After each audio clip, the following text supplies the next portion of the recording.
रूत तीसरा बाब जो 18 आयात पर मुश्तमिल है। रूत को शौहर मिल जाता है। फिर उसकी सास नोमी ने उससे कहा, मेरी बेटी, क्या मैं तेरे आराम की तालिब ना बनूं, जिससे तेरी भलाई हो?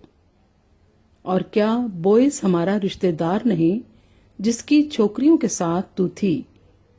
देख, वो आज की रात खलियान में जौ फटकेगा।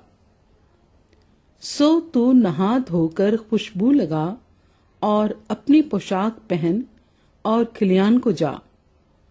और जब तक वो मर्द खा पी ना चुके, तब तक तू अपने ताई उस पर जाहिर ना करना। जब वो लेट जाए तो उसके लेटने की जगह को देख लेना। तब तू अंदर जाकर और उसके पांव खोलकर लेट जाना, और जो कुछ तुझे करना मुनासिब है वो तुझको बताएगा। उसने अपनी सास से कहा, जो कुछ तू मुझसे कहती है वो सब मैं करूंगी। सो वो खलियान को गई और जो कुछ उसकी सास ने हुक्म दिया था वो सब किया। और जब बोइस खा पी चुका और उसका दिल खुश हुआ, तो वो गल्ले के ढेर की एक तरफ जाकर लेट गया।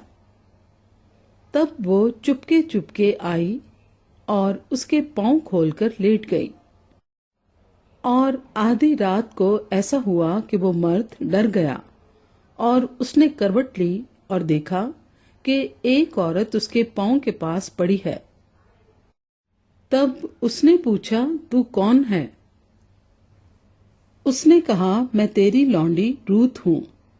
सो तू अपनी लौंडी पर अपना दामन फैला दे, क्योंकि तू नजदीक का कराबती है।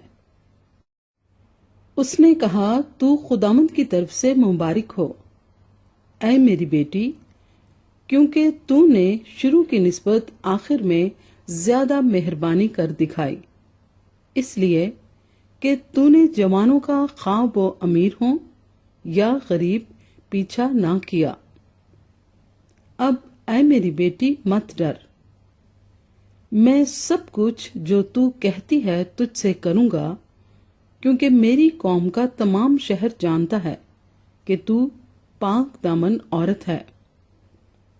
और ये सच है कि मैं नजदीक का कराबती हूं, लेकिन एक और भी है जो कराबत में मुझसे ज्यादा नजदीक है। इस रात तू ठहरी रह, और सुबह को अगर वो कराबत का हक अदा करना चाहे तो खैर, वो कराबत का हक अदा करे, और अगर वो तेरे साथ कराबत का हक अदा करना ना चाहे तो जिंदा खुदामंद की कसम है, मैं तेरे साथ कराबत का हक अदा करूंगा।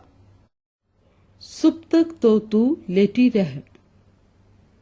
सो वो सुबह तक उसके पांव के पास लेटी रही, और पेशतर इससे कि कोई एक दूसरे को पहचान सके उठ खड़ी हुई, क्योंकि उसने कह दिया था कि ये जाहिर होने ना पाए कि खलियान में ये औरत आई थी।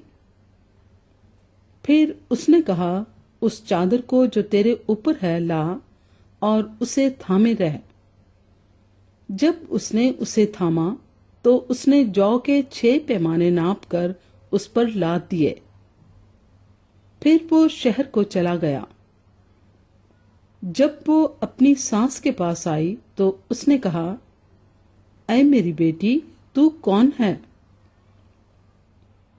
तब उसने सब कुछ जो उस मर्द ने उससे किया था उसे बताया, और कहने लगी कि मुझको उसने ये 6 पैमाने जौ के दिए, क्योंकि उसने कहा कि तू अपनी सास के पास खाली हाथ ना जा। तब उसने कहा, ऐ मेरी बेटी, जब तक इस बात के अंजाम का तुझे पता ना लगे, तू चुपचाप बैठी रह, इसलिए कि उस शख्स को चैन ना मिलेगा जब तक वो اس کام کو آج ہی تمام نہ کر لے۔